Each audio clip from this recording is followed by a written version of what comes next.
Well, look, I spoke last night about this disgraceful attack by inference on all our Special Forces operatives who've served in Afghanistan after a drawn-out probe.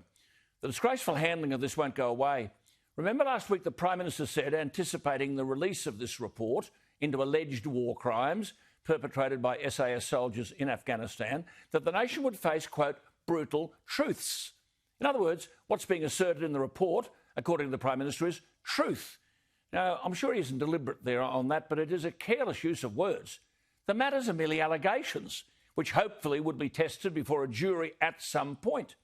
But to assert they are brutal truths before a jury has even been impanelled, let alone had a chance to consider its verdict, is immensely damaging to the morale and mental well-being of those the government has sent to war who have returned and those who are still in action. The question to be asked is a simple one. How many more years do politicians plan to torture Australian soldiers who are presumed innocent? We are signatories, as I said last night, to the Geneva Convention, which has adopted the Yamashita Standard that asserts, and I quote, the highest ranking officer is accountable for and should be prosecuted and convicted of the crimes of every officer and soldier under his command, unquote. So, as I said last night, if we're signatories to the Geneva Convention, which we are, that should mean that if we find any soldier committed a war crime during the 11 years of our army being in Afghanistan, then surely the most senior commander in Afghanistan at that time, and right up to the Chief of the Defence Force, under the Yamashita Standard, is as guilty as a soldier. And what about the leaders of government who sent them there?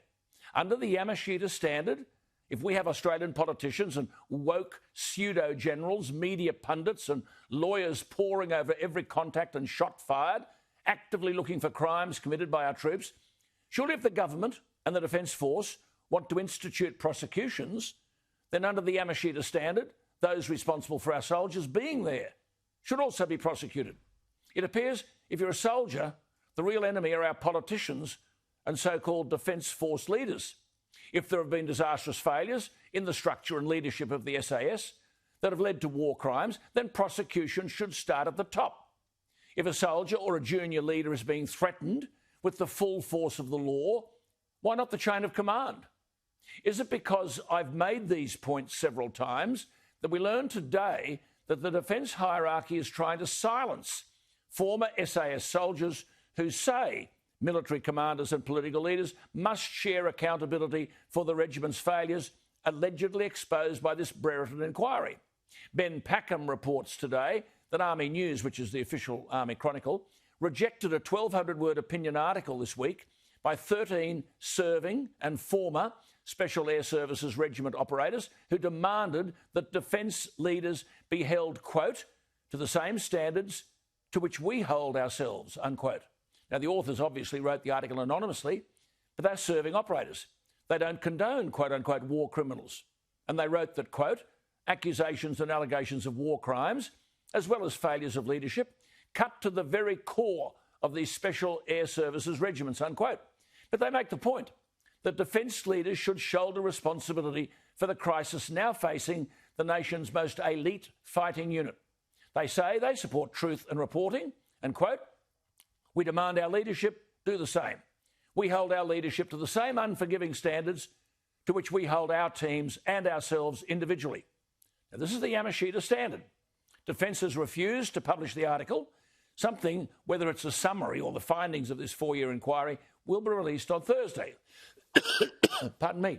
Stuff has already been leaked that the report is expected to detail at least 12 alleged war crimes, but it won't identify any of the 10 or more serving and former operators, pardon me, allegedly involved. Now, the government's got a real dirt fight on their hands here, managing this properly. It was not helped by the careless use of words by the Prime Minister about the brutal truth of the report.